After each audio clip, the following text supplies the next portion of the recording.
네, 하나님의 공의를 바로 세우는 시간 카이로스 시작하겠습니다. 오늘은 좀 더 특별한 시간으로 마련해 봤는데요. 선거법, 굉장히 좀 귀에 걸면 귀걸이, 코에 걸면 코걸이식으로 되고 있기 때문에 이대로 좋은가 이걸 좀 진단해 보려고 저희가 그런 시간을 좀 마련해 봤습니다.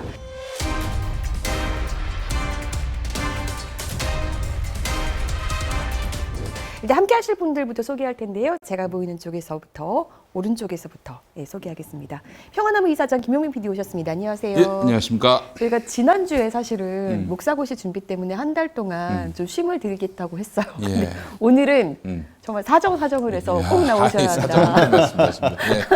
네. 예. 네, 준비는 잘 돼가고 있으세요? 아, 예, 성경 말씀을 외우는 게 아주 보통 일이 아닙니다. 예, 제가 대표적으로 그 나이가 이제 뭐 많다면 많고 적다면 적지만 이 뭘 암기한다는 건 굉장히 어려운 일입니다. 예, 그래서 제가 이게 하여튼 뭐 수단과 방법을 가리지 않고 달달 배우고 있는데 네. 초성으로 막 이렇게 초성으로 연결해서. 외우고 있는 부분이 있습니다. 네. 제가 그래서 저 하나 어제 또 만든 게 있는데 네. 여러분들께 좀 소개를 해드리도록 하겠습니다. 예. 벌써 웃겨요. 말씀도 안 하셨는데. 예, 깔빌빌 고로. 그거 진짜 웃겼어요. 대갈빌빌 고로. 대가리가 빌빌되면은 골로 간다. 대갈빌빌 고로. 이게 뭐냐면은 이 윤석열에 대한 역사의 준엄한 경고면서 인생의 중요한 이치면서 신약 성경 중 바울이 쓴 서신 만든 순서입니다. 데살로니가, 갈라디아서, 빌립보서, 빌레몬서, 그리고 고린도 전후서, 그리고 로마서, 대갈빌빌 고로 이렇게 외우고 있습니다. 네.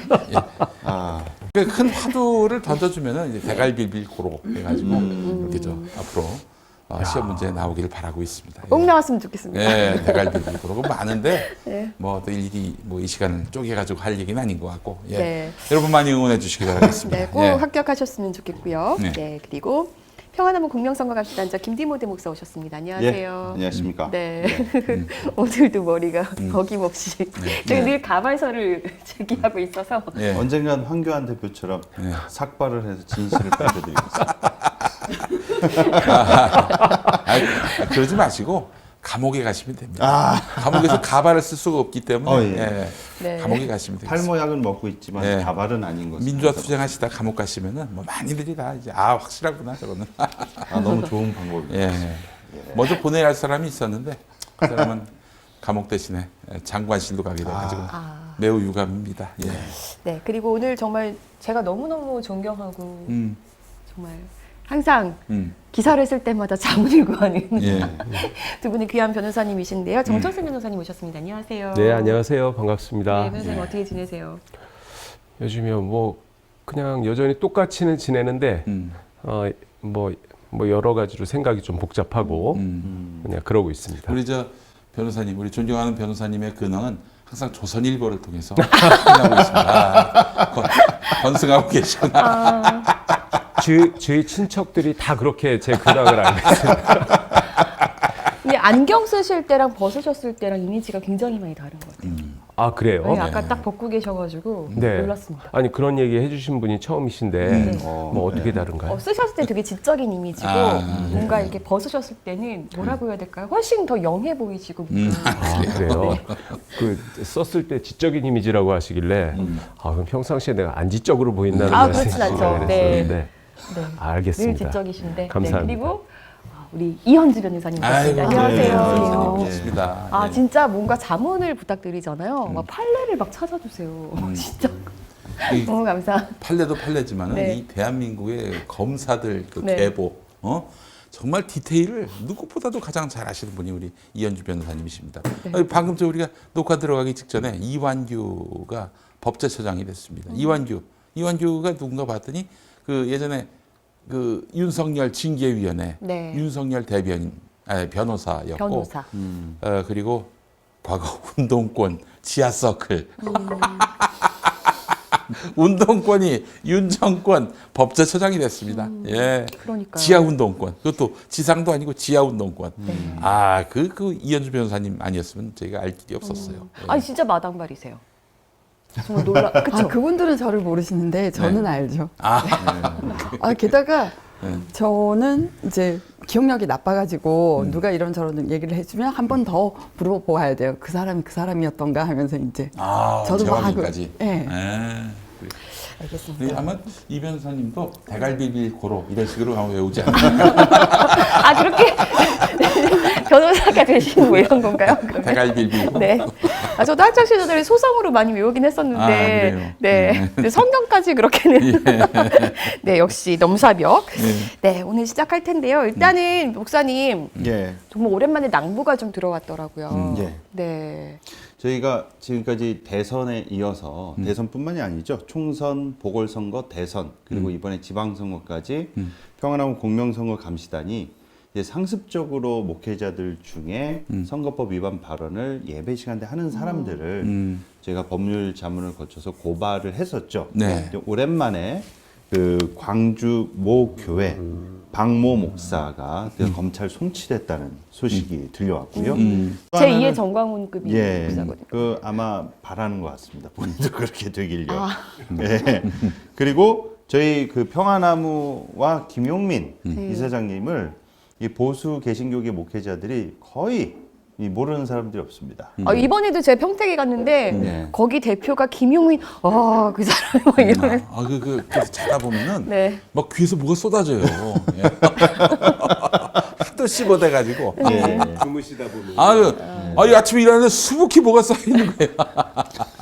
그래서 저희가 총선, 보궐선거, 대선 이렇게 세 차례나 교회 내 가짜 뉴스 그리고 목회자들의 불법 선거 운동을 선관위 신고하고 고발 업무를 했기 때문에 그분들 입장에서는 이제 경찰 불려나가고 선관위 가서 조사를 막 4시간 이상 받으셨기 때문에 이제 그 나를 고소하고 신고한 사람이 고발하고 신고한 사람이 누구냐? 그래서 이제 평화나무 김용민이다. 그렇게 그래서 각인이 목사님들 된 제대로 것이죠. 아셔야 되는 게 이분입니다. 이분이에요. 실무적으로 네. 검토해서 진행하는 건 전데 네. 그래서 저희 이사장님을 그 또 김모 목사가 설교 시간 때 좀 모욕적인 발언을 했습니다. 뭐라고 했냐면요. 평화나무 김용민 그 빨갱이 대장 있잖아. 지 아버지도 목사야. 그 X가 대대적으로 유튜브로 깐 거다. 이러면서 이제 그 모욕을 했다가 근데 일단 유튜브로 깐 적이 없어요. 예, 사실관계도 틀릴 사실관계도 뿐더러 틀렸고. 예. 그래서 이 발언을 해서 저희 또 이사장님이 고소를 하셨는데 이게 모욕죄가 또 송치 의견으로 제가 지금 궁금한 것은 그 교회 잠입해서 설교 내용을 녹음하시는 거예요? 자기들이 유튜브로 중계 방송합니다. 예, 저는 그걸 보고 예. 대부분 이제 중계 방송 할 때도 있는데 상습범들은 요거 나가면 걸리겠구나 싶어서 빨리 내리죠. 예. 그래서 오프라인에서는 했는데 온라인 올릴 때는 삭제해서 올리는 그런 식으로 진행. 저희는 라이브로 뜨거나 아니면은 뭐 직접 가서 또 이렇게 적발하는 경우도 있고. 예. 그래서 예. 전광훈 목사가 문재인 전 대통령을 빨갱이라고 네. 예. 그 공개석상에서 얘기한 게 이제 무죄 네. 판결이 나왔죠. 간첩이라고 했습니다. 간첩이라고도 간첩이라고도 했고 빨갱이라도 하면 네, 빨갱이라고도 했었는데 네, 네, 네. 그래서 이 사람들이 그거를 잘못 알고 빨갱이라고 말하는 것 정도는 모욕죄가 아니구나. 이제 이렇게 생각을 많이 하는 것 같은데 그렇지 않아요. 문재인 대통령은 공적 인물이기 때문에 그 정도의 어떤 정치적 비판은 그것은 뭐 용인돼야 된다라는 약간 예외적인 판단이었던 거지. 헌법적 표현의 자유를 그렇죠. 지켜주기 위해서. 그런데 일반인들 사이에서 뭐 아무개 빨갱이다. 그리고 막 이 새끼 저 새끼 하면서 이래버리면은 그건 모욕으로 인정돼야죠. 이건 어떤가요? 저는 빨갱이 같이 생겼다. 이런 얘기를 같이 그건 참 애매하네요. 빨갱이 같이 생겼다. 제가 이 말을 2번 들었어요. 다른 장소에서. 그거 네. 나름대로 이제 뭐가 고려를 해서 한 말이구나. 빨갱이다가 아니라 빨갱이 같이 네, 생겼다. 빨갱이 같이 생겼대요, 제가. 뭐 안세 홍조증 같은 게 전혀 있으신가요? 없습니다. 그 무슨 그럴 때는 의미를 물어보세요. 그게 무슨 의미인지. 그래야 이게 이제 그 뭐 수사기관도 헷갈리거든요. 예, 그 만약에 고소를 하실 때 고소 당한 사람이 아니 그 여자분이 얼굴이 괜히 좀 빨갛고 하길래 어디 건강에 문제 있나 싶어서 뭐 뭐 아, 이렇게 그런 식으로 얘기했다. 빠져나간다. 이렇게 빠져나가 버릴 수 있으니까. 아니 제 얼굴이 늘 흑빛이면 흑빛이지 뭐 빨개 문자가 없는 게. 그래서 실은 저희가 이제 두 분의 변호사님을 오늘 자리에 모시게 된 그 이유나 취지도 바로 이 지점입니다.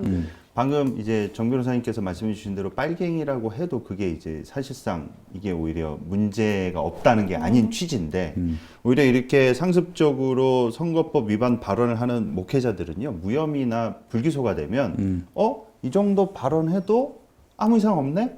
라고 오히려 본인들을 이제 절제하거나 이런 짓을 하지 말아야 되겠다라고 생각의 흐름이 가는 게 아니라 더 자신감을 얻어가지고 이 정도는 이제 자유롭게 내가 발언을 해도 법적 처벌 안 받는구나 이제 그런 분위기가 형성돼 있다는 것이죠. 예. 그래서 이걸 어떻게 저희가 타개나갈 수 있을지 두 분께 좀 지혜를 구하고 싶어요. 그러니까요. 필요합니다. 예. 일단은 이게 목사들 관련해서는요 기소가 되는 것도 너무 힘들고 저희가 해보니까 그리고 정광훈 씨 같은 경우는 기소돼서 재판을 받았지만 결국은 그 공직선거법 혐의도 대법원에서도까지도 다 무혐의로 다 풀어준 거잖아요. 근데 어떻게 이게 이렇게 가능한지 모르겠는데 일단은 저희가 좀 이해가 안 됐던 거는 공직선거법 85조 상망을 선관위에서부터 이거는 적용을 안 했어요. 이건 좀 어떻게 봐야 되는 거예요? 지금 그 정강훈이 광화문 집회에서 예, 뭐 자유우파 연대를 지지해달라. 그리고 우리에게는 정우택, 뭐 김진태가 있다. 네. 라고 말을 했던 거잖아요. 그러니까 공소장에는 특정인을 특정하지 않았다, 인물을 특정하지 않았다고 했는데 사실 정우택, 김진태 발언을 했었고 그 관련 발언을 했던 날 내용을 검사가 공소장에 기재했거든요. 그런데 그 두 사람의 이름이 나온 부분은 쏙 뺐어요. 그건 검찰은 그 엄청나게 축적된 기술이 있어요. 무죄를 얻어내거나 유죄를 얻어내거나. 그래서 그 부분 사실 사전선거 운동이라는 건 그 표현의 자유를 제약할 수도 있거든요. 왜냐하면은 평상시에 어떤 정치적 이념을 공유한다거나 뭐 정부의 정책에 대해서 홍보를 한다거나 근데 그게 후보에 대한 뭐 특정 정당에 대한 선거운동으로 해석이 되면 안 되니까 표현의 자유하고 선거운동 사이에서 경계를 짓는 중요한 잣대가 뭐 특정 정당, 특정 후보를 거론했느냐의 문제 아니겠어요. 근데 그게 핵심인데 그걸 빼버리면. 네. 예. 그리고 이제 자유우파가 뭘 특정하는 판사라도 건지 무죄- 명확하지 않다라고 했는데 예. 누가 봐도 그거는 그 당시에 자유한국당과 기독자유통일당 본인이 만든 당 그렇게 지지하는 거였고 그렇게 그 당을 언급한 적도 있고 황교안을 중심으로 뭉쳐야 된다라고 수차례 얘기했고 근데 이거 누가 봐도 아는 거를 지금 뭐 검사들도 그렇고 판사들은 이거는 뭐 어디를 특정했는지 명확하게 지금 판단을 내릴 수 없다 이렇게 본 거거든요. 이거는 정말 이해할 수가 없었어요. 근데 일단은 판사는 공소 사실의 범위 내에서 그러니까 그 특정인들에 대한 정우택, 김진태 부분을 누락해도 그 부분을 자기가 채워가지고 판결문을 쓸 수는 없는 거고요. 불고불리의 법리라고 하는 그러니까 그 불고불리. 공소 제기된 범위 내에서만 판단한다는. 그렇지 않으면 피고인의 방어권이 심대하게 침해되지 않습니까? 그래서 판사는 어쩔 수 없이 제약이 많아요. 그 송구영신 1월 예배 때 1일 날에 예. 그 2020년 1월 1일에 그 송구영신 예배가 있었는데 광장에서 있었던 예배 형식인데 갑자기 정광훈이 자기가 만든 당 기독자유통일당의 그 대표를 불러 일으키더니 나오게 했죠. 나와서 나오게 해가지고 이제 공개적인 석상에서 마이크 잡고 지역구는 자유한국당을 그리고 그 비례대표는 자기네 당을 찍으라는 메시지였어요. 근데 이제 그 기술적으로 피해가려고 정광훈은 마치 인터뷰를 하듯이 질문을 하듯이 하고 그 기독자유당 대표 다 자기 측근이거든요. 그 사람은 자기 당을 찍어야 된다라고 얘기를 하고. 그러니까 뭐 기독자유당 원내 진입하면은 빨갱이들 다 쳐낼 수 있죠? 라고 하니까 뭐 20석이 목표가 아니라 우리는 더 많은 석을 뭐 목표로 한다 뭐 이런 식으로 서로 대화를 올해 진짜 기적의 주인공이 지금 하나 나타났습니다. 기독자유당의 고영일 변호사입니다. 4월 15일 선거가 있잖아요. 예. 그럼 반드시 기독자유당 여의도에 입성합니까? 당연히 합니다. 이야. 예. 저희들이 목표로 하는 거는 네. 단순히 입성을 목표로 하는 게 아니라 네. 원내 교섭단체 20석을 목표로 하고 있습니다. 아니 그러면 20석을 목표하려면 몇 표를 얻어야 되나요? 300만 표 얻으면 됩니다. 300만 표. 네. 기독교인이 967만 표잖아요. 예, 996만 7천 표기 때문에 네. 그 3분의 1만 투표해 주셔도 원내 교섭단체를 구성하는 20석이 나올 수 있습니다. 아니 예를 들어서 이제 예. 지역에 나오는 후보는 예. 뭐 어느 당이든지 마음대로 찍고 예. 근데 정당 투표라는 게 있잖아요. 예. 그것을 이제 기독교인들은 기독당을 찍어주기를 바라는 거죠, 솔직히. 저는 어느 당이라고 저는 말씀 안 드립니다. 하늘의 본향을 생각하고 찍게 되면 기독당이 없어가지고 사실 이 빨갱이들이 득세하게 됐거든 이게. 예.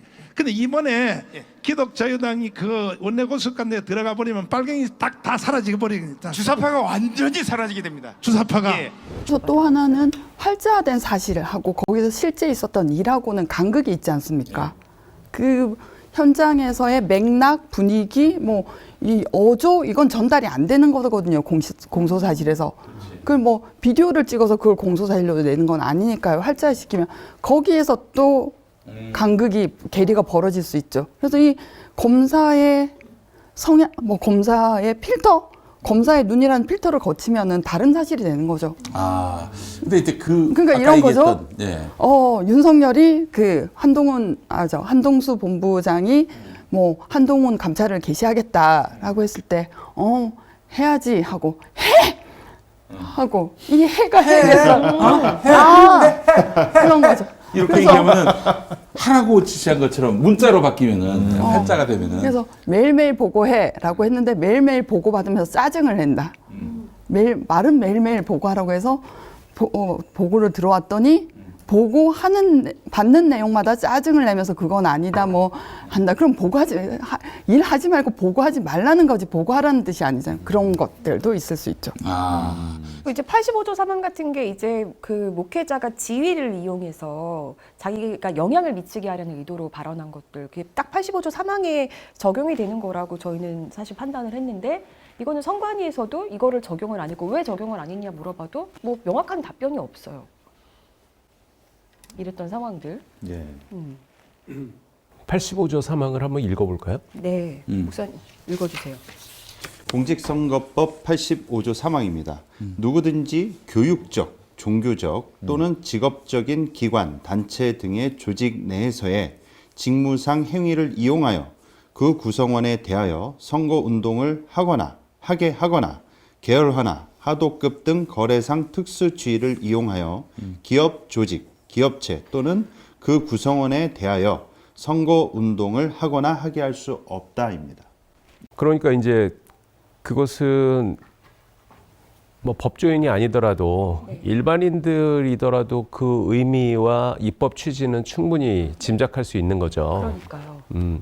이게 그 일반 어떤 그 사회의 그런 그냥 일반적인 인간관계에서 뭐 누구를 이렇게 정치인이나 특정 정당을 지지하는 얘기를 하는 것과 그런 종교 시설이나 아니면은 기업이라고 하는 것은 또 이제 사용자와 그런 그 피용인의 또 그런 관계이기 때문에 그런 데서 뭐 특정 정당이나 정치인을 지지하자라고 얘기하는 것은 이것은 말하자면 의사 지배 강도가 다른 거죠.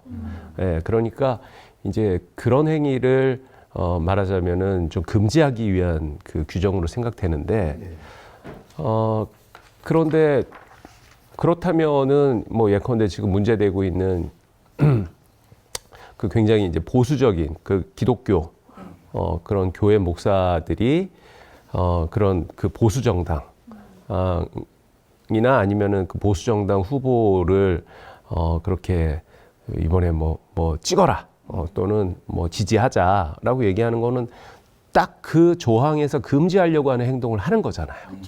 예. 그렇다면은 그런 입법 취지를 존중을 해서 충실하게 해석을 해야 되는데 문제는 뭐냐면 이게 이제 이 법이라고 하는 것은 그 법 자체도 잘 만들어야 되지만 그 법이 제대로 집행되는 것도 중요하거든요. 뭐 법은 굉장히 좋은 의도, 그 다음에 필요한 어떤 그 필요성에 충실하게 만들어졌는데 그것을 집행하는 사람들이나 아니면은 뭐 적용해서 이제 아무리 법을 잘 만들어도 그것이 또 해석이 돼야 되거든요. 구체적인 사안에 대한 적용 해석은 법원에서 하는 거고요. 근데 거기서 그 법의 어떤 의미나 취지를 그냥 좀 그 왜곡시켜 버린다든가 애매하게 만들어 버릴 수도 있어요. 저는 지금 그 우리 김 목사님이 항상 이제 이런 운동을 하시지 않습니까? 그런데 이것이 항상 검찰과 법원 단계에서 뭔가가 자꾸 맥이 풀린다라는 느낌이 드시는 것은 검찰과 법원에서 그러한 법의 취지를 흐리게 하는 식으로 법을 집행하고 해석을 하기 때문이라고 생각을 해요. 그런데 하지만은 좀 이렇게 생각을 할 필요도 있어요. 이게 두 가지 의미인데 첫 번째는 일단 이 검찰과 법원은 이거는 그냥 제 개인적인 느낌입니다만 법을 누구한테 적용하느냐에 따라서 어떤 적용의 엄격성이라든가 이런 것이 좀 다른 그런 경향이 있는 것 같아요. 예를 들어서 굉장히 사회 경제적 지위가 낮고 교육의 정도가 낮고 그러니까 쉽게 말해서 그냥 돈 없고 백 없는 사람들인 경우에는 대단히 엄격하게 법을 적용을 하는 거예요. 이중잣대잖아요. 이거 잣대가 다른 거잖아요. 네, 그렇죠. 그러니까 뭐 예를 들어서 생계형 범죄 아니면은 그냥 뭐 일반 폭행범, 그다음 절도 뭐 이제 이런 경우에는 굉장히 그 엄격하게 그렇게 하는데 이른바 이제 교육 수준이 높고 뭐 그런 어떤 사회 경제적 어떤 지위나 이런 게 높은 사람들 보통 그거를 화이트 칼라 범죄라고 하거든요. 이런 경우에는 상당히 그 고심해가지고 가급적이면은 법의 적용을 좀 뭐랄까 좀 무르게 한달까? 약간 이런 경향이 있어요. 근데 뭐 정광훈 씨나 뭐 아니면 그 비서실장이었던 이은재 씨 그 더불어민주당은 공산당이라고 발언했던 그래서 재판까지 받았던 거기도 무죄 나왔거든요. 이런 분들이 사실 뭐 이렇게 배움이 많거나 화이트 아니요. 칼라는 아니신데. TV 그러니까 나와서 그런 거 아닙니까? 이 우리 한국 사회에서 이 종교 세력은 이 대단히 강력한 세력이에요. 그러니까 그렇게 뭐 제가 이제 무슨 사회경제적 지위 뭐 이런 얘기를 했지만은 더 노골적으로 얘기하면은 굉장히 그 빽 있는 사람들, 사회적 강자들에 대해서는 좀 뭐랄까 정책적 판단을 하는 것 같아요. 예, 그 대표적인 게 우리 공수처 제도를 도입한 이유가 그거지 않습니까? 그 옛날에 보면은 우리 그 전통적인 유교 사회에서도 보면 공경대부는 형을 적용하지 않는다고 그래요. 예, 그 형법이라고 하는 것은 일반 백성들한테나 적용하는 거지, 위에 귀족 계층한테는 그냥 그 예로 적용을 한다. 이런 관념이 있거든요. 그런데 그 관념이 이게 지금도 내려오는 것 같아요. 예, 그래서 무슨 예컨대 뭐 국회의원, 고위 관료, 그리고 그런 대형교회 목사, 뭐 이런 사람들은 대단히 솜방망이로 검사들도 그에 대해서는 좀 꺼려하고 법원도 그렇고 이런 경향이 느껴져요. 저는 전광훈 목사에 대한 그리고 다른 대형교회, 특히 대형교회 목사들에 대한 이런 어떤 검찰과 법원의 솜방망이 법 적용은 그런 것과도 전혀 무관하지 않다라고 생각해요. 근데 사실 영향력은 그 지지자들한테 미치는 영향력은 정말 절대적이잖아요. 두 분 혹시 교회 가보셨어요? 그럼요. 교회 혹시 교인이신가? 제가 전혀 몰라서. 저는 집사람이 교인이라서 따라다니는데 근데 저도 가면 막 신심이 생겨요. 아 그래요? 근데 변호사님 한자 따질 것 같은데 지금 여기 팩트체크 이 발언 좀 뭐 이렇게. 아니 사방에서 아멘 하면 네. 막 나도 아멘 나도 모르게 한다니까요. 네. 근데 그게 일주일을 넘기지 않아서 그렇지. 다시 한번 복귀해서 생각해 보면 그때 내가 왜 아멘 했을까? 이런. 변호사님은 저는 카톨릭인데 냉담자. 냉담자. 죄송해요. 냉담자이고 저 대학 때 원푸런 행사 있지 않습니까? 그 교회 신도가 자기 친구나 이렇게 데리고 가야 원 되는 원푸런 행사에 이제 대전도 주일목 그런 네. 하도 부탁을 해서 총동원. 예. 예, 아, 1+1이 거기서 나온 거예요? 거기를 이제 갔다가 저는 너무 저는 이렇게 동화가 되는 게 아니라 너무 맹신적인 분위기 그거에 약간 막 두드러기가 어떤 나는 모습을 보셨길래 혹시 통성기도하는 모습이라도 보셨나? 아, 그건 적응 안 되죠. 그러니까 이게 이 조항이 공직선거법 85조 제3항은 뭐 이렇게 종교 단체나 교육 조직에서 지위를 이용해서 해서는 안 된다는 건 뭐 선거 운동의 공정성에 관한 문제이기도 하지만 또 하나는 그 선거 운동을 당하는 상대방의 그 선택의 자유, 그러니까 정치적 자유에 관한 문제이기도 하잖아요. 자기가 그렇지. 불이익을 맞아. 받아서 예. 정치적 자유를 행사할 수 없는 그런 문제인데 이게 왜 두고도 안 쓸까 하는 문제에 대해서는 참 중앙선거위원회에 질의해시를 좀 보내보시든지 아니면은 이완규가 이제 법제처장으로 오면은 그거 민원으로 법령 질의해서 그 민원을 낼 수 있거든요. 내보시든지. 아니 정말 선관위의 이런 무심함에 대해서는 우리 김디보대 목사님이 하실 말씀이 많을 것 같아요. 그러니까. 선관위가 저희 그 평안한국 공명선거 감시단을 직접 찾아와서 브리핑까지 해줬습니다. 하주시 선관위가 한번 여기 찾아와서 예. 저랑 김디모 대목사를 만난 적이 예. 있어요. 아니, 그 뭐에 대한 브리핑을요? 저희가 본인들이 예. 문제 삼지 못하는 이유를 저희한테 막 설명하고 가셨어요. 그래서 노골적으로 얘기를 해줬는데 아니 그 그때, 선관위가 예. 이제 찾아가는 서비스를 하는 거예요. 그 말입니다. 저희가 하도 이제 문제 목사들이나 목회자들에 대해서 신고를 하는데 계속 이렇게 솜방망이 첩을 고발까지 가지 않고 계도의 수준에서만 머무니까 좀 본인들도 그게 이제 신경이 쓰였나 봐요. 민망했던 거죠. 예. 그래서 저희한테 와서 설명을 해주는데 그때 이제 설명을 해줬을 때 제가 노골적으로 물어봤습니다. 공직선거법 이 85조 3항을 제가 그 선관위 분들께 말씀을 드리면서 목사라는 공적인 직위를 이용해서 설교라는 책무를 통해서 사석에서는 뭐 얼마든지 누구 뽑아라 뽑지 마라 할 수 있지 않냐. 근데 목사라는 공적인 지위를 가지고 종교성직자의 지위를 가지고 예배라는 공적 시간에 특정 정당과 후보를 거론하면서 그런 사람이 대통령 되면 되겠냐. 그런 사람이 우리나라의 대통령이 되면 우리나라 망하지 않겠냐. 이런 발언을 서슴없이 하면 그거는 누가 봐도 교인들한테 영향력을 끼칠 수 있는 지위에 있는 목회자가 뽑지 말란 소리나 다름없지 않냐. 그건 누가 봐도. 아니 선관위 선생님께서 보셔도 그러지 않냐. 본인도 그걸 인정을 하세요. 근데 그때 저희한테 해주셨던 말씀이 정확하게 뭐라고 그러셨냐면 이재명이 싫다. 그때 이제 대선 시국이었죠. 이재명이 싫다.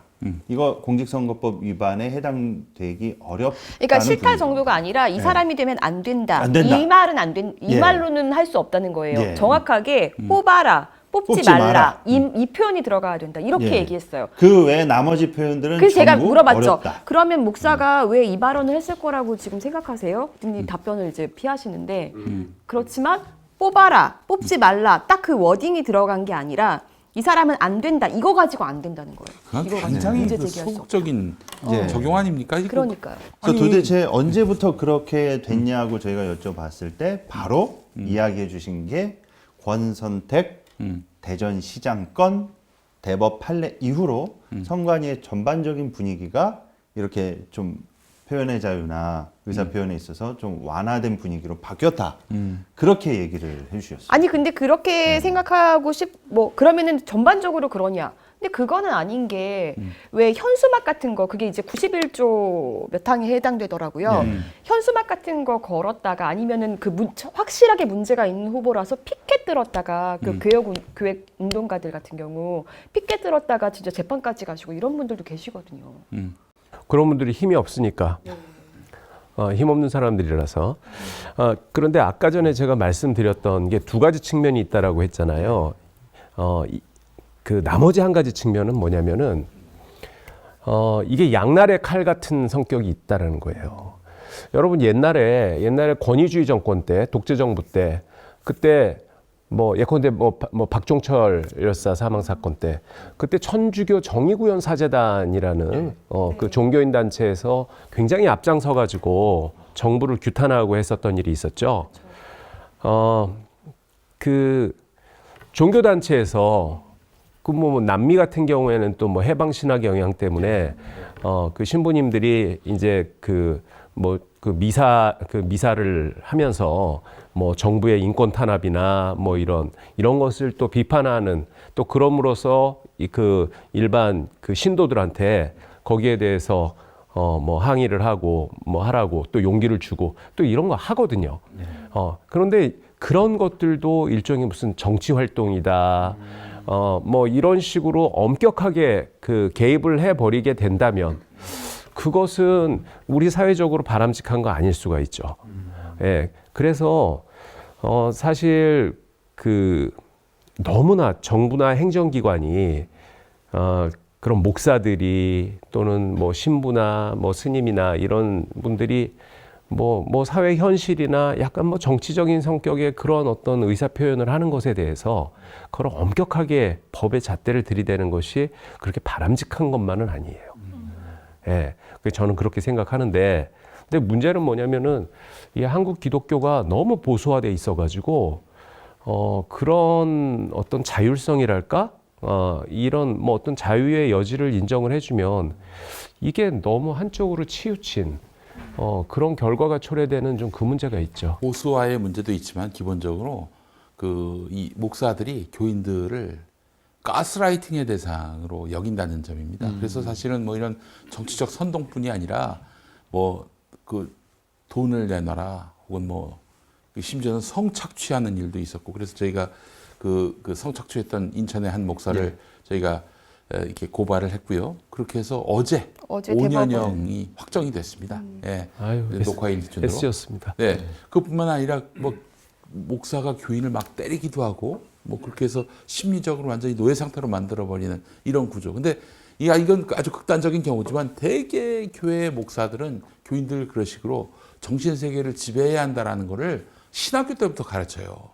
예. 뭐 이렇게 노골적으로 가르치진 않지만은 그 목사의 리더십을 굉장히 강조하는 그런 식의 교육이 이어지고 있는데, 이런 와중에 목사가 어떤 정치적 금도를 넘어서서 특정 후보에 대해서 찬반을 얘기한다면은 그게 바로 집단적 표심을 왜곡할 수 있는 부분이 있기 때문에 이 부분은 사실 표현의 자유 그리고 어떤 정치적 결사의 자유와는 좀 상이한 부분이 아닌가 하는 게 이제 저희들의 염려입니다. 제가 생각할 때는 그냥 이렇게 정치적 의견보다도 저는 이제 개인적으로 현장을 계속 보면서 제가 느꼈던 거는 가짜 뉴스가 정말 심각합니다. 아, 그렇지. 네. 왜냐하면 가짜 뉴스가 동원이 되거든요.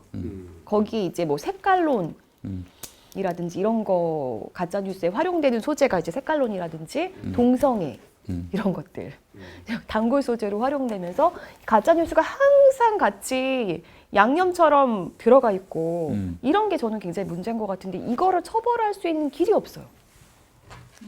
길 좀 알려주세요. 예. 그래서 오늘 두 분을 모신 건데. 그래서 이제 한간에 나온 이야기가 저희가 이제 이런 뭐 허위 사실 가짜 뉴스로 한다 하더라도 이분들 목회자들이 대형교회 목회자들 같은 경우에는 까짓거 벌금 내버리면 그만이지 막 이런 게 있고요. 오히려 이런 걸로 해서 본인이 고발을 당하면 이걸 훈장처럼 여깁니다. 내가 아니, 실제로 애국, 그 가짜 뉴스 같은 거 해도 예. 별로 처벌이 안 돼요, 진짜 가짜 뉴스. 애국 운동하다가 이런 그렇지. 그 험난한 핍박을 받고 있다. 그래서 이런 걸 어떻게 법제화를 뭐 할 수 있는 방법이나 강화 사법- 방법이 있을지요. 예, 형사사법 시스템이 그 교회 깊숙한까지 사실은 모든 걸 통제하거나 관여할 수는 없는 거고 그건 또 다른 부작용을 낳는 거잖아요.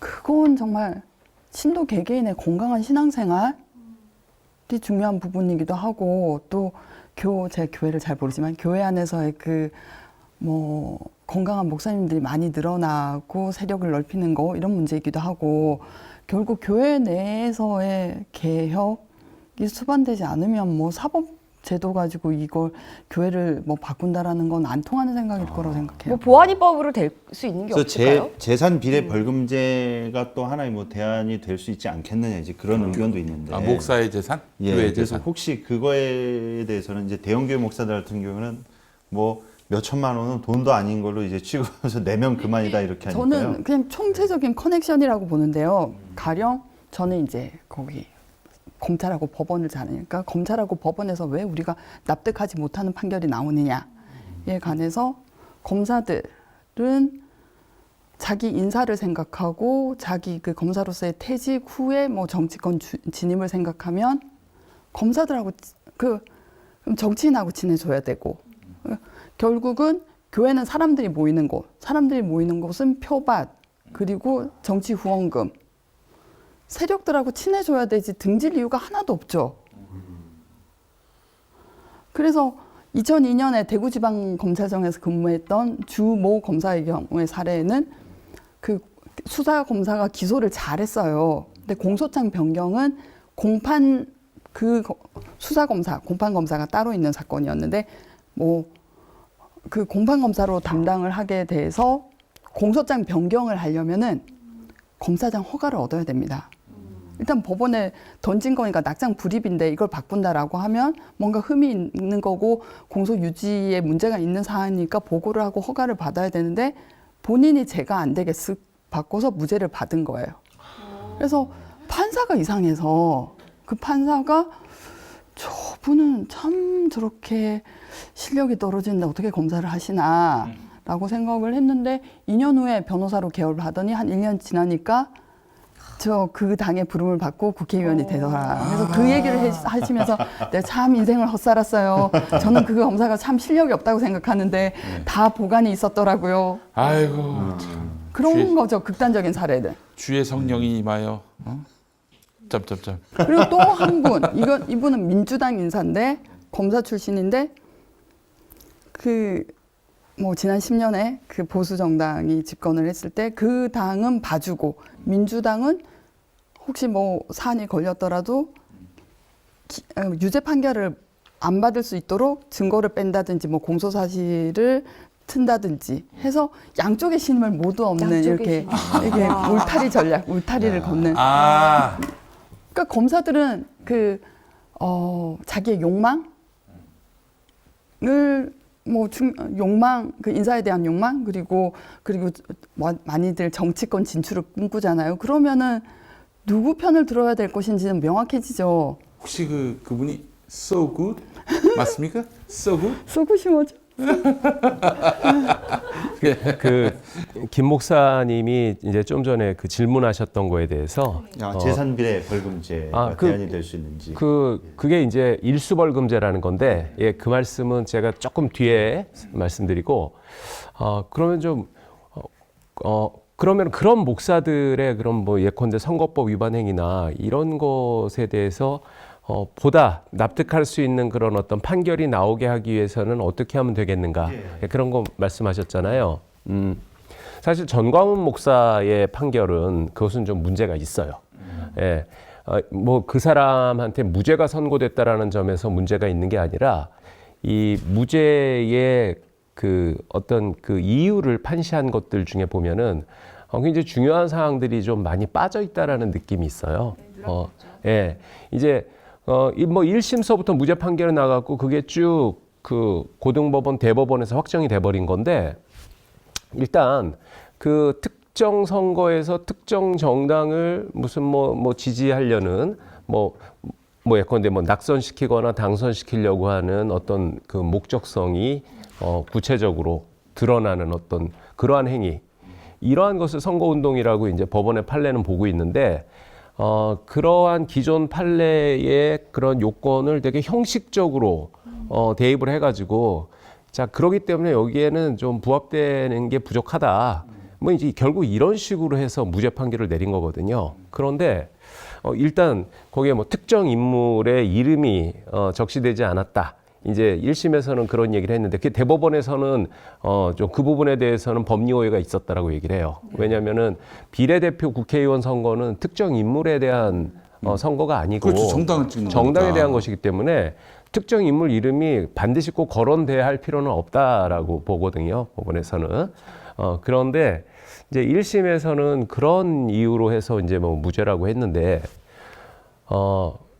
그 대법원에서도 그랬어요. 이게 전광훈 목사가 그냥 우연한 기회에 자기 정치적인 어떤 의견을 가볍게 개진을 하거나 누가 질문한 거에 대해서 대답하는 정도였었던 거지, 이게 어떤 계획적 뭐 아니면은 그 아주 능동적 그런 행위로 볼 수 없다라고 했었는데, 대놓고 받은 거예요. 제가 봐도.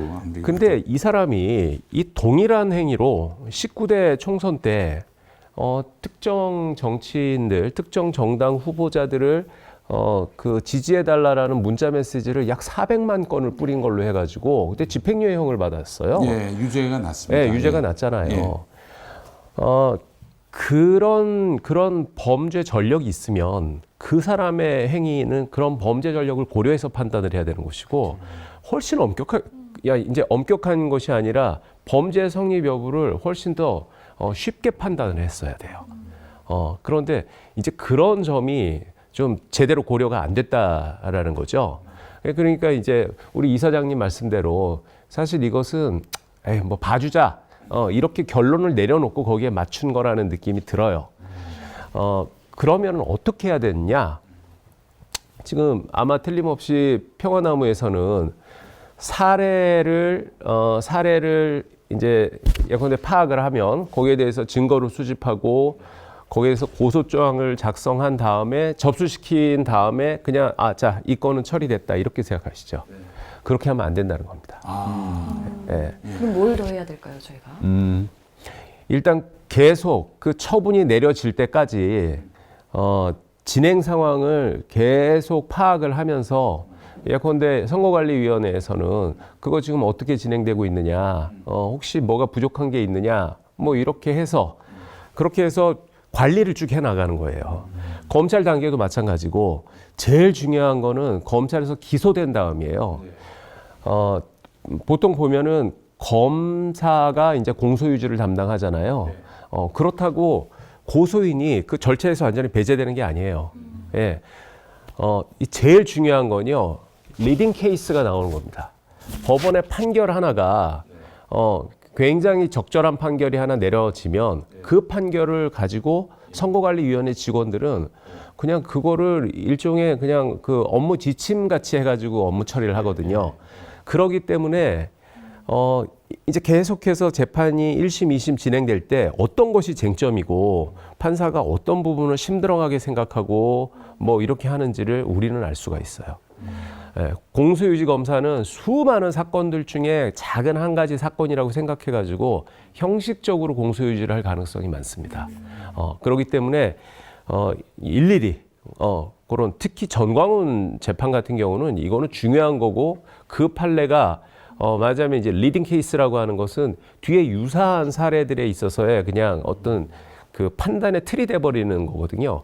그럴 때는 계속 지켜보면서 어떤 게 쟁점으로 돼 있고 거기에 대해서 검사는 뭐라고 적절하게 얘기했는지도 봐야 되고, 만약에 뭐 증거나 아니면 법리적인 부분에 있어서 뭔가 법원이 좀 미진하다고 느끼는 것 같다 그러면은 계속해서 고소인 의견서나 아니면은 추가적인 증거 자료를 수집해서 공소 담당하는 검사한테 줘서 자, 이걸 제출하도록 하는 그런 관리가 필요합니다. 근데 공소장 변경 요청도 저희가 계속 했고, 막 그런 기자회견도 하고 의견서도 제출하고 하긴 했어요. 네, 저희가 변호사님께서 말씀하신 대로 중간에 저희가 판사님께 야, 이제 기본적으로 이제 네. 변호사님 말씀처럼 검사가 의지가 없어 보였어요. 저희가 힘이 없다고 생각을 하시는 걸까요? 기자회견도 여러 차례 그럴까요? 열고 결론은 계속 그러네. 전화하고. 그럴 네, 때는 네. 근데 사실 이제 그 검사들이 그 고소인이나 이런 일반인들은 약간 민원인처럼 생각하는 경향이 있어요. 귀찮게. 그리고 실제로 또 수없이 많은 고소인이나 피해자나 이런 분들이 또 검사한테 연락을 해오고 막 막 신세 한탄도 하고 막 그래요. 그러니까 이제 그렇게 하셔도 검사 입장에서는 그냥 심드렁하게 생각했을 수도 있죠. 그리고 뭐 공소장 변경 이것도 전문가의 그런 의견이 아니라 그냥 일반인의 그냥 요구사항으로 생각해서 크게 의미를 두지 않았을 수 있는데, 그럴 때는 뭐 우리 이현주 변호사님이나 이런 굉장히 유능한 변호사님을 통해 가지고 검사랑 컨택하게 해야죠. 또는 정치인들한테 좀 압박을 들라고. 그런데 이게 정치인들이 아, 검사들한테 약해요. 아, 또 그렇죠. 네, 그래서 그게 압박이 잘 안 될 거예요. 그건 윤석열한테 얘기하는. 아니, 이사장님 또 윤석열 대통령하고도 또 관계가 있으십니까? 아, 제가요? 예. 아, 전혀 관계 없어요. 저 연락처는 압니다. 아, 연락처 아세요? 단 한 번도 제 전화를 받으신 적은 없지만 잘 안 받는다고 그러던데. 절대 안 예. 받으세요. 네. 예. 그런 거 할 수 없지. 김건희한테 연락해야지. 그 언니도 제 전화 한 2번 윤석열이 받으셨는데 전화 안 받으면 김건희한테 하지 않습니까? 2번 행동은. 받으셨지만 저하고는 그렇게 긴 통화를 하시지 않더라고요. 예. 네. 그래요. 목소리 좋은 김디모데 목사님이 거시면 네. 그러면 또 모르죠. 아, 누나 저는 아예 이러면서. 그냥 전화를 돌려버리던데요. 그래서 제가 실은 그 저희 변호사님 두 분을 모시는 것 자체가 저희가 되게 어떻게 보면 부끄러운 일입니다. 왜냐하면 저희가 성범죄건도 실은 내부적으로 목사의 성범죄. 예, 그 어제 대법원에서 그루밍 성범죄 이제 대법 최종 판결이 나온 것도 교회 자체적으로 노회, 총회, 교단 저희가 할 수 있는 모든 수단과 방법을 동원해서 이것이 징계되고 처벌되고 개선되게 해달라고 하다가 안 되니까 사법으로 간 겁니다. 법원으로 그렇게 해서 이제 고소가 되고 진행이 된 거거든요. 그 피해자들을 대리해서요. 이 공직선거법 공명선거감시도 마찬가지입니다. 자체적으로 저희가 이런 일이 일어나면 안 되죠. 불법선거 운동이요. 그래서 자체적으로 노회, 총회, 교단 이 재발 방지와 예방을 위해서 아무리 노력을 해도 대놓고 서슴없이 하는 사람들 어떻게 할 수가 없는 거예요. 그래서 이제 변호사님께서 말씀해 주신 대로 저희가 선관위 신고도 하고 고발도 하고 온갖 방법을 다 동원하고 그리고 정가훈 재판에 있어서는 이제 말씀해 주신 대로 저희가 공소장에 이제 뺀 내용을 갖다가 기자회견도 열고 전화도 하고 아, 그리고 그리고 다시 포함시켜 달라고 그렇게 하셨던 겁니까? 예 네. 그렇습니다. 예. 어. 예. 다시 포함시켜 달라고 그 부분을? 예, 기자회견도 근데 했었고요. 검사가 그냥 뭐 이렇게 그냥 불응해 버린 거예요? 무응답이었죠 사실상. 뭔가. 아, 그리고 참, 중요한 항소심 전후로 해서 두 차례나 네. 제가 의견서를 제출하면서 네. 재판부에 이 공소장에서 이 사실이 빠졌고 그리고 정가훈 같은 경우는 전에 그 문자에서 선거권이 10년간 박탈된 지점도 있다. 이거를 계속 어필을 했습니다. 네. 근데도 결국은 이제 대법에서 이렇게 이 무죄가 나와버리니까 저희가 좀 약간 그 멘탈이 털린 느낌. 오히려 그래서 예. 그걸로 정광훈 씨는 저희 이사장님이랑 문재인 대통령 이런 분들을 무고로 지금 걸었어요. 무고 자체가 성립. 이거 성립 때문에 정말 그렇죠. 그래서 결국은요. 이게 선관위가 문제가 아니라 검찰이 문제고 최종적으로는 법원이 문제예요. 법원에서 제대로 된 판결을 내려주면 이게 다 아래로 쭉쭉쭉 내려가가지고 모든 게 제대로 굴러가게 돼 있거든요. 그런데 예컨대 그 이 변호사님이 말씀해 주시는 것처럼 검사가 그냥 슬쩍 뭐 실수를 가장하거나 그냥 바보처럼 해가지고 누군가를 그냥 무죄로 만들어줘 버리고 실질적으로 판사가 그냥 누구를 봐주는 판결을 내려버리고 그래 놓고도 그 사람들은 뭐 어차피 이게 내 권한이고 재량권이니까 뭐 나는 아무 잘못 없다. 그리고 실제로 법적으로도 그 사람들한테 책임을 물을 방법은 없고 이게 이러니까 이런 일들이 벌어지는 거거든요. 그래서 김태문 목사님께서 말씀하신 그 항소심에서 의견서를 내실 때 뭐 이전에 집행유예 전력이 있다. 동종범죄로 집행유예 전력이 있다는 점하고 공직선거법 85조 제3항은 누락됐다. 적용 누락됐다라는 점을 판사한테 호소하셨다는 말씀이잖아요. 그렇습니다. 그리고 정광훈 씨가 지금 선거법 그 선거권 박탈 당한 상태다 뭐 이런 것들 강조해서 넣고 저희도 넣기 전에 그냥 저희가 작성해서 넣은 게 아니라 변호사 자문을 다 받았어요. 아니 그러니까 그 검사가 사실 그 공소장 변경을 해갖고 그 사실이 들어갔으면 1심 판결이 달라질 수도 있었잖아요. 근데 검사가 그렇게 고소인이 막 요청을 하고 뭐 했는데도 그거에 대해서 그냥 무시해버린 거잖아요. 그런 거는 이 사람의 업무상 과오일 수가 있거든요. 그게 고의든 과실이든지 간에. 그리고 뭐 판사들도 누가 봐도 이상한 판결들이 있잖아요. 이런 거에 대해서 책임을 지게 하는 제도를 그것을 만들 필요가 있는 거예요. 이거는 그 뭐 공영성 감시뿐만이 아니겠습니다. 당연하죠. 뇌관을 건드렸어요. 예. 뇌관을. 그래서 이거는 이제 이거는 헌법까지도 개정을 해야 되는 문제이긴 한데 지금 보면은 그러면은 검사의 책임과 판사의 책임은 그러면 누구한테 묻게 하냐? 그러면 이제 검판사들은 그것도 당연히 검판사가 그 담당해야 되는 거지. 뭐 검판사가 뭐 특별히 예외적인 사람들이냐 지금 이런 입장이거든요. 근데 그건 말도 안 되죠. 이게 팔이 안으로 굽는 거고 이게 우리 일반인들은 이거는 명백한 잘못이다라고 생각하는 걸 그 사람들은 그건 잘못이 아니다. 뭐 이렇게 하는 일종의 관행화된 그런 잘못들이 있거든요. 이런 것들에 대한 책임을 묻기 위해서는 예컨대 국민들이 뭐 배심원단 재판 같이 해가지고 검사나 판사의 직무상 잘못에 대해서는 국민 중에서 선발된 어떠한 그 판단을 내릴 수 있는 사람들이 거기에 대해서 잘못인지 여부를 판단하고 뭐 거기에 대해서 뭐 어떤 책임을 묻게 하는 뭐 어떤 그러한 새로운 제도나 절차를 만들어야 될 필요가 있는 겁니다. 그렇게 하는 나라가 혹시 있을까요? 뭐 당연히 있죠.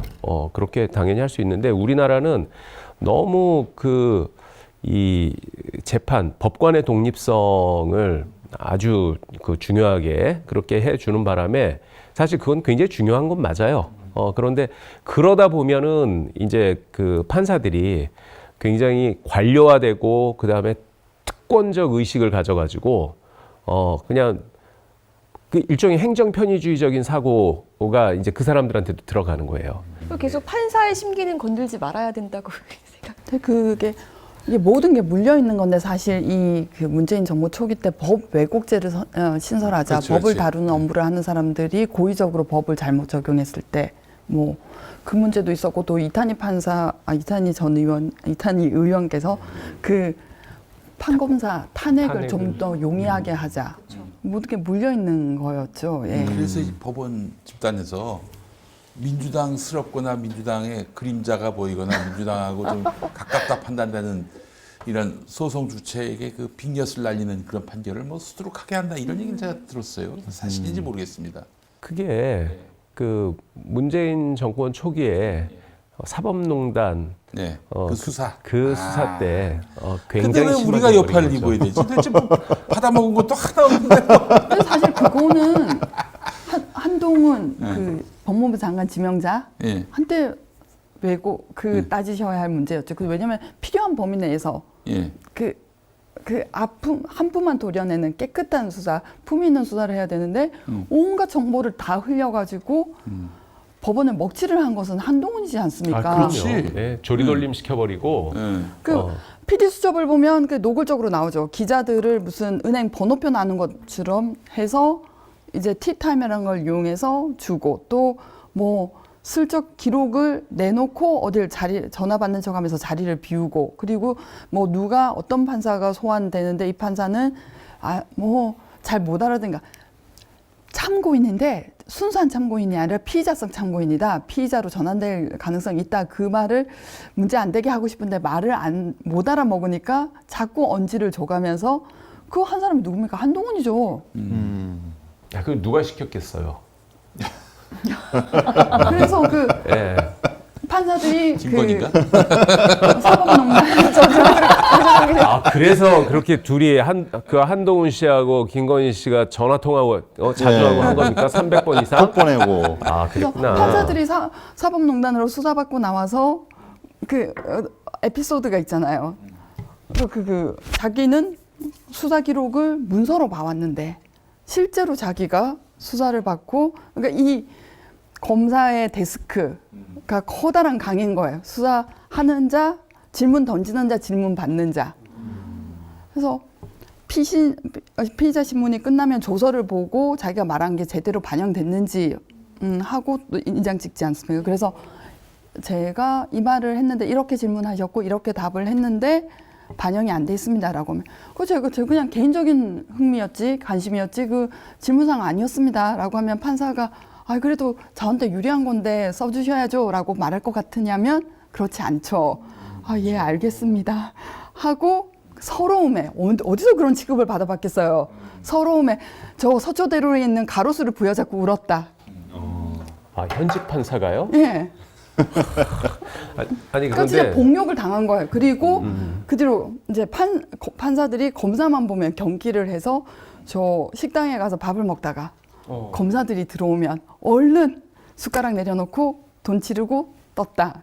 이게 서초동 그 아니 그럼 분위기예요. 복수는 한동훈한테 해야지 왜 우리가 지키고 없는 사람들한테 그 힘이 없어서 엄한 저희들한테 괜히 불똥을 아니 켜가지고 한동훈한테 하라고 네. 한동훈한테 아나 참 그 이상한 사람들이네 진짜. 아니 사람 못 알아봐? 한동훈한테 하라고 한동훈한테. 그러니까 이게 다 문재인 정부 때문이라는 그런 억한 게 저변에 깔렸을 수 있었거든요. 그렇죠. 그러니까 뒤에서 시키니까 했을 거다. 네, 네. 아니 사실 사법부도 옛날에 그 사법살인 하고 그랬잖아요. 그 뭐 인혁당 사건이니 뭐 과거에 조봉암 사건이니 그때 애꿎은 사람들 사형 판결 내려가지고 사형시키고 했잖아요. 그런데 거기에 대해서 반성하는 판사 한 명이라도 있었습니까? 더 위에서 시키니까 한 거다. 뭐 자기네들 다 그런 생각이잖아요. 자기네들이 검찰을 비난을 하면 자기네들한테 한 행동에 대해서 그러면 스스로에 대해서도 변명을 못 하게 되죠. 근데 저는 그런 거 생각해요. 미워하고 그 응징을 해도 만만한 상태한테 하지 겁나는 상대한테는 안 하거든요. 그런 거죠. 그런 속성도 하나 있다고 생각해. 그 공직선거법 자체를 좀 보완 입법할 수 있는 뭐 이런 건 없을까요? 그래서 그 선관위 직원분이 저희 권 기자님하고 저한테 오죽하면 뭐라고 말씀하셨냐면요. 판례를 만들어서 우리한테 좀 가져다달라고 그랬습니다. 똑같이 말씀하셨습니다. 그래, 진짜. 좀 저희가 이런 활동을 통해서 딱 그 이재명 뽑으면 된다 안 된다, 윤석열 뽑으면 된다 안 된다, 이거 외에 나머지 사안들에 대해서 법원에 가져가서 판례를 만들어서 저희한테 주면 저희가 그거 갖고 또 할 테니까, 그래서 저희가 아니 그거를 선관위에서 해야지 왜 우리한테 그걸 맡기십니까? 그렇게까지 말씀을 드렸는데요. 그건 이제 예. 검사라는 허들을 일단 넘어야 되고, 왜냐면 예. 기소를 해야만 판단이 되니까요. 그러면 이제 검사라는 허들을 넘고 이제 법원이라는 허들을 또 넘고, 그 이제 선관위 갖다 줘야 된다 이런. 예. 그래서 저희가 이제 아까도 말씀드린 게 이거를 교회 자체적으로도 이게 개선이 안 되고 그리고 선관위 선에서도 안 되고 그래서 법원에 이제 고발을 통해서 가져갔더니 법원에서는 이런 형국이고 그렇다면은 기존의 선거법을 어떻게 좀 개선을 하거나 뭔가 어떤 운동이나 이런 걸 통해서 뭔가 이것을 바꿔나갈 수 있는 대안이 없을까? 그래서 말씀드렸던 게 이제 재산비례 벌금제가 하나의 대안이 될 수 있나 싶었던 겁니다. 그래서 근데 이 부분도 실효성의 부분에 있어서는 좀 이 목회자들한테 적용될 때 좀 맹점이 있다고 들었는데요. 그 이제 벌금이 재산형이죠, 재산형. 그러니까 재산을 박탈하는 고통을 줘서 그 이제 그 어떤 형사 제도의 목적을 실현하는 방법인데 벌금 제도는 크게 두 가지 방식이 있어요. 총액 벌금제, 이게 현재 우리가 알고 있는 피고인에게 70만 원에 처한다. 뭐 이제 이런 식으로 형을 내리는 건데, 근데 이제 이것은 사실 그 나의 70만 원의 가치와 이재용 삼성 부회장의 70만 원의 가치는 다르잖아요. 고통이 다르잖아요. 네, 그러니까 이게 고통을 느낄까? 이재용 부회장은 70만 원 벌금 처한다 그러면 모욕감을 느끼죠. 나를 뭘로 보고. 그래서 이게 형식적으로는 몰라도 실질적으로는 좀 불평등하다라는 그런 어떤 생각 때문에 그러면 이거를 실질적으로 공평하게 그 고통을 갖게 할 방법이 뭐가 있을까 고민하는 과정에서 나온 아이디어가 일수 벌금 제도라는 거예요. 그건 뭐냐면은 벌금형을 그 총액으로 정하는 게 아니라 일수로 선고하는 거예요. 그러니까 피고인에게 120일의 벌금에 처한다. 단 1일을 10만 원으로 한다. 이런 식으로. 네, 그러니까 이제 저한테는 뭐 120일의 벌금에 처한다, 1일을 10만 원으로 한다 하겠지만 저보다 한 10,000배는 잘 사는 만 배 더 잘 살겠죠. 이재용 부회장한테는 10만 원이 아니라 뭐 1위를 10억에 처한다. 10억으로 한다. 이렇게 할 수가 있는 거죠. 그러면은 목사의 재산을 뭘로 책정하느냐 이것도 문제일 수 있어요. 근데 그게 문제예요. 그게. 근데 왜냐면은 교회는 크지만 그 목사가 받는 그 급여 중에서도 그러니까 월급으로 받는 거 이것만 사실 지금 세금을 내고 있고 그 외에 나머지 활동비 이게 또 어마어마할 텐데 그런 현금으로 거는 오가는. 사실은 그러니까 세금에 책정도 안 되는 그리고 목사들이- 얼마를 받는지도 모르고. 목사들이 근로소득이 아니라 이제 다른 소득 네네네. 그로 해가지고 이제 신고를 하지 않습니까? 그래서 목사들이 이제 그러다 보니까 얼마든지 그 이제 소득을 누락할 수 있는 길이 누락할 수 열리게 된 있죠. 것이고요. 예. 그러니까 전두환 전 대통령은 자기 재산이 29만 원밖에 없었다고 했잖아요.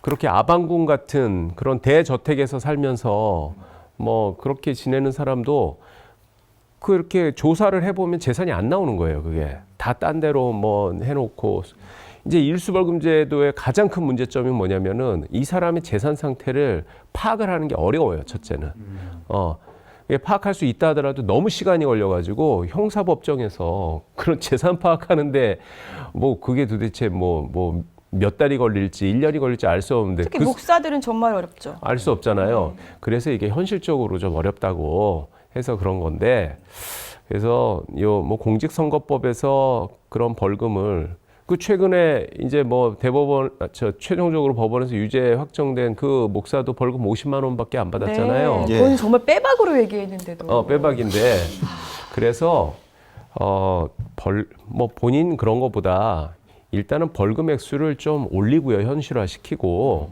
그리고 저는 그 파파라치 같이 이게 공익신고인 제도로 해가지고 이제 그 교회 신도 중에서 누군가가 목사가 좀 문제되는 얘기를 하면 아니면 신도가 아니라 외부인이라도 늘 이렇게 상습적으로 그런 얘기한다라는 목사 이렇게 그 주말 예배에 딱 가가지고 문제되는 발언을 하면 그거를 녹음해서 그거를 선거관리위원회에다 신고를 하면 저희가 그것도 하고 있어요. 예, 교파라치. 교파라치 제도를 하고 있습니다. 저희가 할 수 있는 건 다 이미 하고 있어요.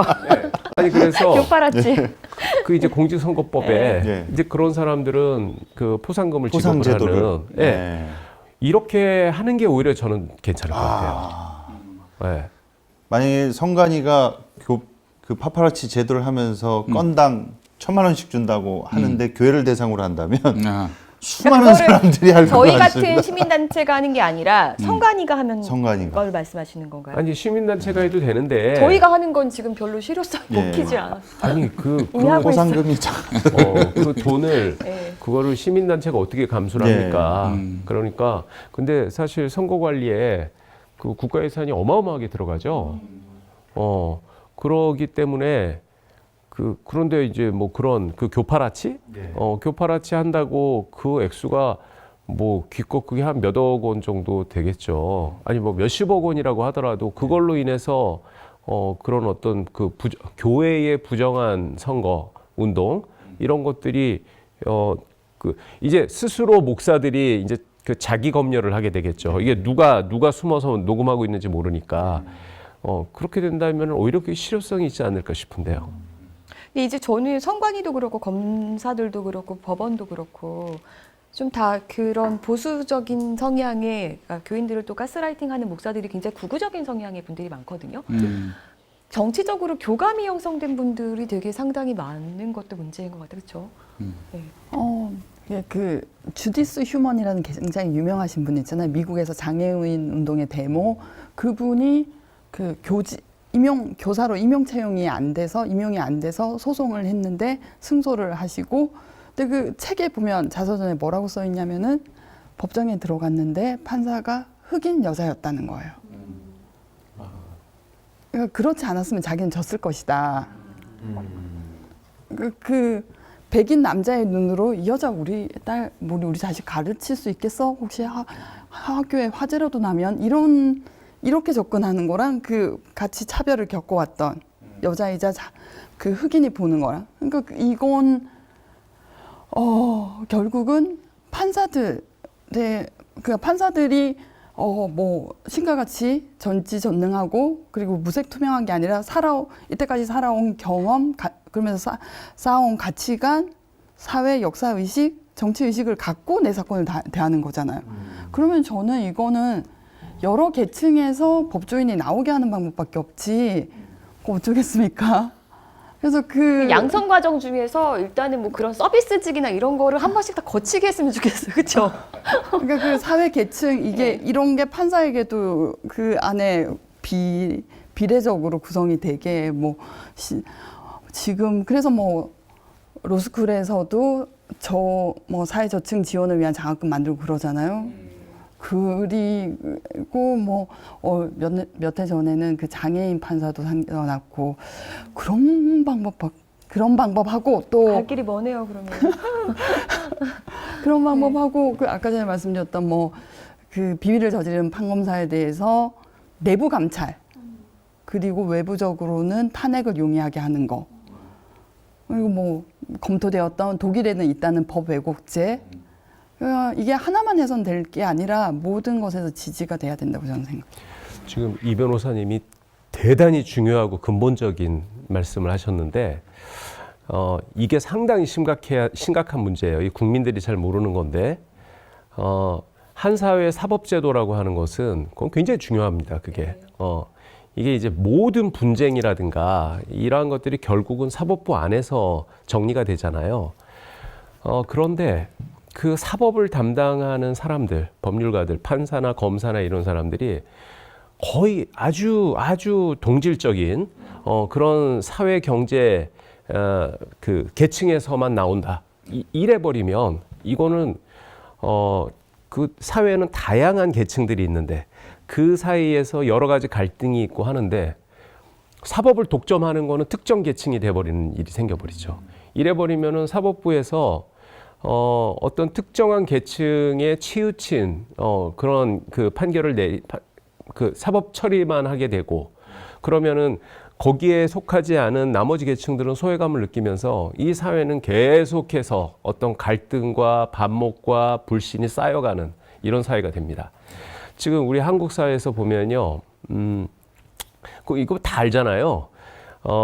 거의 이제 로스쿨에 들어가기 위해서는 이른바 스카이 출신들이 다 로스쿨에 가요. 거의.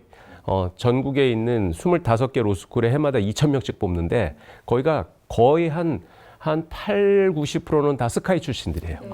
그런데 이른바 그 스카이 출신에 입학하는 사람들 중에 거의 한 3분의 2 이상이 다 강남 쪽 사람인, 강남이나 또는 특목고 출신들.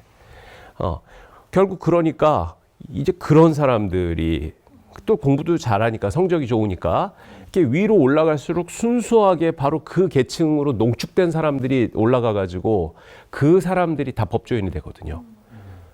지금 제가 말씀드렸던 그 심각한 문제가 지금 우리 한국 사회에서 현실화되고 있다고요. 그래서 이것은 교육 입시 제도에 아주 대대적인 개혁도 필요한 것이고, 그 다음에 다 뜯어 고쳐야 되네요. 그럼요. 이제 그러기 위해서는 저는 늘, 이제는 우리나라 그 대학 서열주의, 그 다음에 학벌주의, 이거 이제 타파해야 된다. 이거는 우리나라가 그 경제개발 시대에서나 그런 게 필요했던 거지. 지금은 꼭 반드시 대학을 나와야 될 필요도 없어요. 유튜브만 봐도 얼마나 좋은 지식들이 많이 있습니까? 그래서, 국공립대학교, 서울대도 지금은 약간 달라지긴 했지만은 일종의 국공립대학교에 해당되는 것이기 때문에 거길 다 통폐합시켜 버려가지고 그냥 그 기본적인 그런 학력만 있으면은 그냥 국공립대학교에 그냥 누구나 다 들어가는 거죠. 사립대학교들은 지금 어마어마한 국가예산 지원을 하고 있기 때문에 유지가 되거든요. 국공립대학교하고 크게 다르지 않아요. 그런데 사립대에 대한 예산 지원 전부 중단해버리고 그래서 그냥 그 각 학생들마다 한 1억씩 등록금 받아도 신입생들이 들어오는 대학은 그냥 그렇게 살아나가고 자신 없으면은 그냥 다 국공립대학교로 그냥 편입시키고 이런 식으로 그 대학 입시 제도를 해야만 무슨 사교육 문제, 그 다음에 대학 서열주의, 학벌주의 이런 거를 극복할 수 있다라고 생각하고 그리고 이 법조인 양성 시스템도 이 로스쿨이라고 하는 게 지금 현재는 이게 굉장히 돈이 많이 들어가는 것이고 기회비용이 크기 때문에 이게 감당이 되는 계층에서만 로스쿨에 들어가요. 그런데 이것을 뭐 예를 들어서 무슨 뭐 방통대 로스쿨 같이 이렇게 해가지고 그냥 틈틈이 주경야독해서도 로스쿨 과정을 마치고 법조인이 될 수 있게 하고 그다음에 또 뭐 변호사 시험 합격자 제한도 필요 없어요, 사실. 그냥 누구나 쉽게 미국처럼 그냥 어느 정도만 공부하면은 뭐 한 60%에서 한 80%, 그 주마다 좀 다른데 전부 다 그냥 쉽게 합격하고. 그래서 예컨대 그 김 목사님이 그 권 기자님이 이제 계속 이렇게 활동을 하시다가 이게 법을 좀 알아야 되겠다. 그러면 나는 선거법 뭐 이런 쪽으로 한번 좀 더 파야 되겠다 하시면 로스쿨에 가는 거예요, 그냥. 그렇게 크게 부담되지 않게 뭐 야간 과정으로도 갈 수 있고 그렇게 해서 그 3년 열심히 뭐 어쩌면은 4년, 5년이 될 수도 있죠. 짬짬이 공부하시니까. 그래도 변호사 시험에 그냥 어렵지 않게 합격해서 변호사 자격증을 갖고 계신 상태에서 이런 활동을 하시고 그러면은 뭐 그렇다고 꼭 변호사를 안 해도 되죠. 미국은 실제로 자격증만 갖고 변호사 안 하는 사람들이 더 많아요. 그런데 하지만 아까 전에 제가 말씀드렸던 그 재판 과정에서 공소유지하고 할 때 변호사 자격을 가진 사람으로서 재판을 관여해가지고 그 검사한테 어떤 의견을 개진하고 판사한테 얘기하고 하는 것과 지금 그냥 단순히 목사님 신분으로 하는 거 전혀 다르잖아요. 이렇게 할 수 있도록 사회 제도를 좀 대대적으로 개혁할 필요가 있다는 거죠. 저도 활동하다 보니까 정말 자격증 갖고 싶다라는 생각을 정말 하거든요. 그러면 가질 수 있도록 만들어야 되는 겁니다. 그러니까요. 네. 그러니까 이게 단순히 공직선거법 하나 뭐 개정하거나 강화하거나 그 방식으로 해서 접근할 문제가 아니네요, 총체적으로요. 그래서 오랜 제가 시간이 걸리는 일이에요. 오죽하면 제가 이제 농담으로 이제 저희 카이로스 방송에서 몇 번 얘기했지만 종수처. 오죽하면 이 종교 범죄 특정 수사처를 만들거나 그리고 제가 신학교에 옛날에 저 마오쩌둥 문화 대혁명 때 강제 노동 그 당원들 시켰던 것처럼 이 목사들을 택배 상하차랑 편의점 알바 이런 걸 좀 해서 교인들이 어떻게 사는지를 알아야 된다. 또 교인들이 갖다 바치는 헌금이 어떻게 돈인지, 벌어서 어떤 피땀이 섞이는 헌금인지를 알게 해야 한다는 거죠. 그래서 사법부에 가는 이 사법연수원 그 프로그램 중에 이런 게 있어서 한번 모든 법조인들이 편의점 알바 1년, 뭐 농사 1년 이렇게 하는 게 농사 1년. 권 기자님께서 네. 아까 전에 그 입법을 공직선거법을 개정해서 좀 어떻게- 보완 입법할 수 있는. 근데 그건 지금 김대모 목사님이 하신 말씀하고 연관되는 거기도 하지만 처분적인 법률이라고 하는데 아주 구체적으로 세세하게 하는 것은 또 쉽지는 않아요. 그러니까 법률은 어떻게 만들어도 해석의 여지가 있고 해석하는 사람의 시각이 있고 해석하는 사람들을 바꿔나가야겠네요. 정말 말씀하신 대로. 그래서 해주신 말씀이 이제 배심원죄랑 네. 탄핵 그게 다 맞물려 있다고 이제 말씀해 근데 주시는. 저는 교회를 잘 모르니까 여쭤보고 싶은 건데 불량한 목사 그리고 저급한 목사가 내부에서 걸러지지 않는 이유는 뭡니까? 일단 목사 수를 너무 찔러버리신 거 아니에요? 이게 지금 대한민국의 대한예수교 장로회만 200개 분파가 있습니다. 300개 300개입니까? 그렇게 사이트 늘어났어요. 한 90년대만 해도 100개였는데 그 분파가 많으니까 그 200개, 300개 되는 그 분파에서 제대로 그 목사 후보생들을 교육하겠어요? 그냥 교단 세를 불리기 위해서 아무나 마구 이제 목사로 찍어내는 거죠. 제가 어떤 경우는 150만 원만 내면은 석 달 안에 목사로 만들어주겠다. 속성 양성 과정. 속성. 아니. 월당 50만 원씩 해가지고. 문제지가 택배로 와서 그걸 풀어서 주면 목사 수 나오는 데도 있다고 저는 취재 과정에서 알았던 게 있는데. 변호사님께서 이제 가톨릭 교인이시니까 그 관점에서 그냥 시스템의 문제로 말씀을 드리면요. 가톨릭 같은 경우에는 사제가 문제를 일으키면 내부 교구나 이제 교구장 그리고 주교단까지 이게 조직이 체계화가 돼 있습니다. 그리고 바티칸 또 교리성이라고 있어요. 그래서 이 문제된 사제가 가톨릭 교회에 위배되는 행위를 한다든지 가르침을 한다든지 아니면 품행이 완전 범죄를 저지르고 뭔가 이렇게 누가 봐도 사회적 물의를 일으킨다. 그러면 그 조직적인 시스템 내에서 뭐 직위를 박탈한다든지 이제 그런 식으로 처벌을 할 수 있죠. 근데 이 로마 가톨릭은 딱 한 집단이지 않습니까? 근데 이 개신교 같은 경우에는 예를 들면은 이제 정강훈 씨 같은 경우에 일전에 백석교단이 있었습니다. 근데 만약에 이제 하도 이단성 발언을 한다든지 뭐 문제를 이제 일으키면은 이 교단에서 똑같이 가톨릭처럼 뭐 출교를 한다든지 면직을 하겠죠. 그런데 문제는 여기서 발생합니다. 출교와 면직을 당한 가톨릭 사제는 다시 신부를 할 수가 없습니다. 왜냐? 사제를 하려면 그 집단이 한 곳밖에 없잖아요. 근데 정강훈 씨 같은 그 부류와 같은 목회자들은 어떤 짓을 하느냐? 이제 교단에서 출교를 당하면 자기가 교단을 만들고 차려. 신학교를 만듭니다. 그래서 자기가 교단 이름을 딱 합법적으로 만들어 버립니다. 그러니까 교단이 그 자꾸 종교법인 만드는데 뭐 1, 2억이면 된다고 하더라고요. 아, 1, 예. 2억 없겠습니까? 빤스가 이제 정광훈이? 그러다 보니까 이게 처벌도 안 되고 징계도 안 되고 나가서 또 자신의 세를 끌어모아서 교단과 신학교를 차려버리니까요. 이게 그 청교도 신학교라고 지금 있잖아요. 예. 정강훈이 하는. 6개월 숙성. 교회 구조상으로는 어떻게 이거를 막을 수 있는 방법이 없어서 그래서 저희들이 자꾸만 예, 저희 언어적 표현으로 세상 법정으로 가지고 가서 소송을 통해서 법적 처벌을 통해서 해결하려고 하는 수밖에 없는 그런 상황에 있는 것이죠. 예.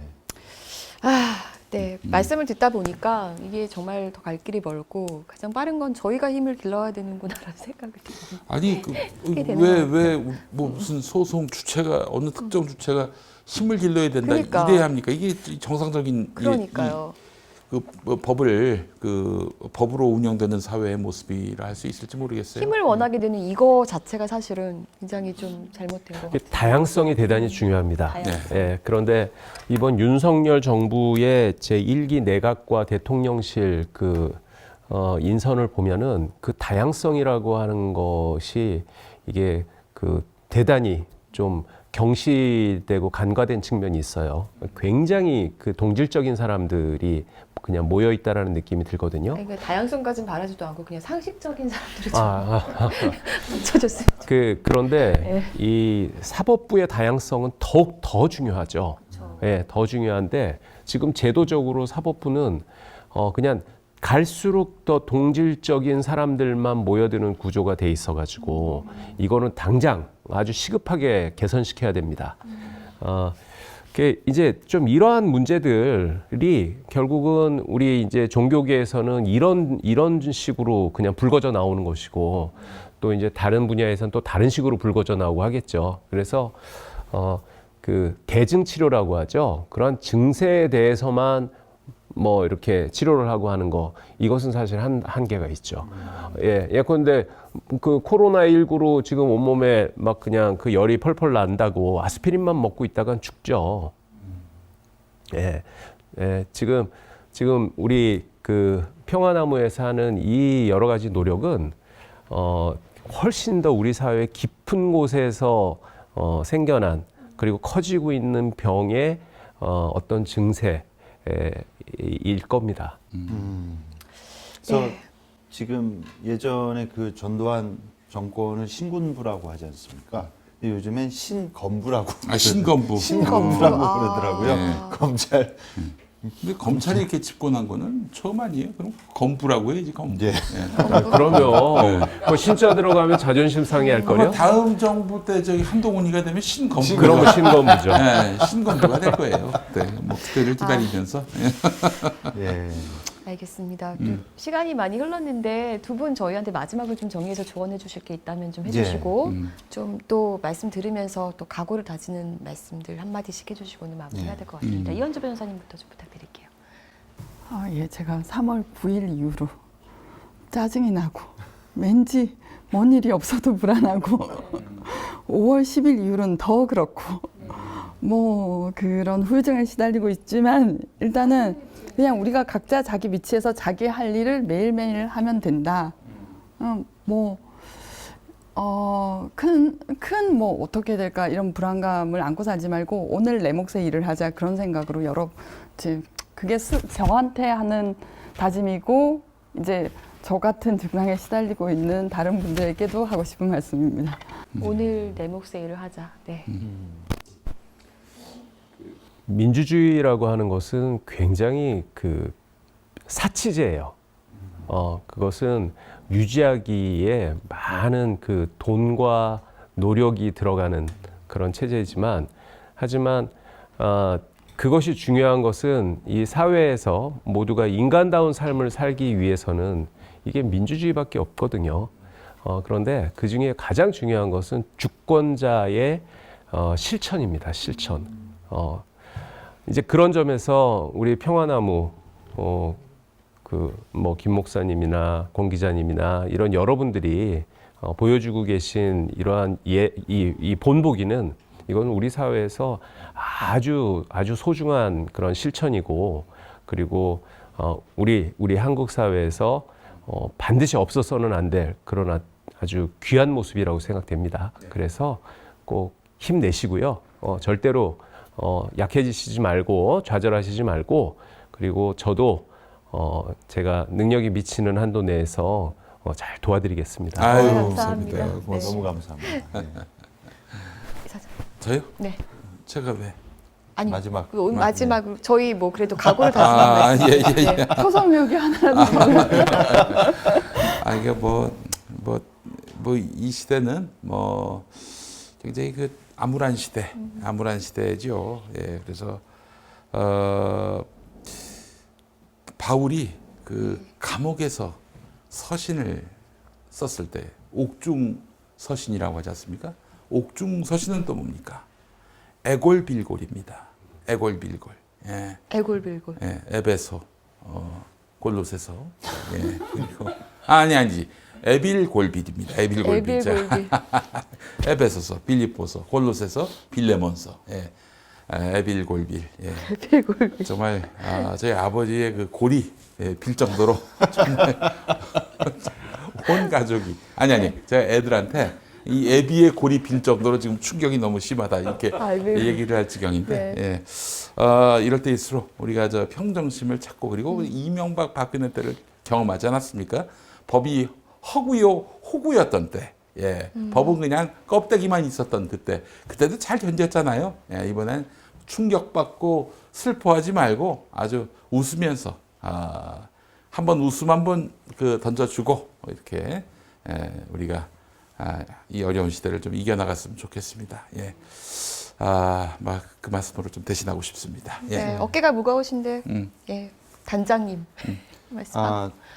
제 그 아이하고 같이 하는 게임이 있습니다. 근데 게임 제 아이디가 동훈아 비번까지였는데 윤석열 씨가 대통령 되고 나서 아빠 아이디를 바꿔야 되는 거 아니야?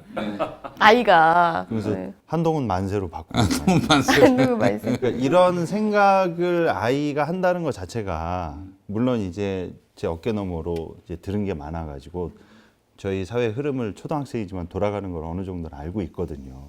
그래서 항상 의문하면서 이야기하는 게 그겁니다. 어떻게 저런 사람이 대통령이 될 수 있고, 어떻게 정광훈 씨 같은 사람이 저렇게 활동을 할 수 있느냐. 우리 사회가, 세상이 저게 어떻게 용인이 되고 저게 저렇게 자유라는 이름으로 저렇게 활동될 수가 있느냐. 그걸 항상 의문스러워 하거든요. 그래서 그런 것들이 다시는 일어나지 않는 세상을 그래도 다음 세대 아이들한테 물려주고, 그리고 교회가 항상 가짜뉴스와 그 불법 선거 운동의 온상이 돼서 매번 선거 때마다, 그리고 또 이번 대선 때도 그 보수 교회들이 보여준 극우적 행태와, 그리고 그동안의 신천지 이단과 무속에 대해서 그렇게 비판을 하다가 갑자기 또 윤석열 씨를 지지하는 모습을 보이면서 너무나 많은 실망을 안겨줬거든요. 그러나 한국교회 자정 능력이 없다고 하지만, 그래서 저희 평화나무 공명선거 감시단과 그리고 함께해 주시는 많은 각계층의 법조인 분들과 연대해 주시는 분들로 인해서 그래도 우리 사회가 조금이라도 더 진일보할 수 있도록 저희가 최선을 다하고자 합니다. 그래서 여러분께서 좀 많이 응원해 주시고 저희 다가오는 지방선거에서도 이렇게 공명선거를 위해서 저희가 최선을 다하도록 하겠습니다. 그래서 많이 저희 좀 성원해 주셨으면 좋겠습니다. 네. 네. 감사합니다. 고맙습니다. 오늘 함께 해주셔서 감사하고요. 두 분 또 자주 연락드리겠습니다. 네, 감사합니다. 네. 고맙습니다. 감사합니다. 네.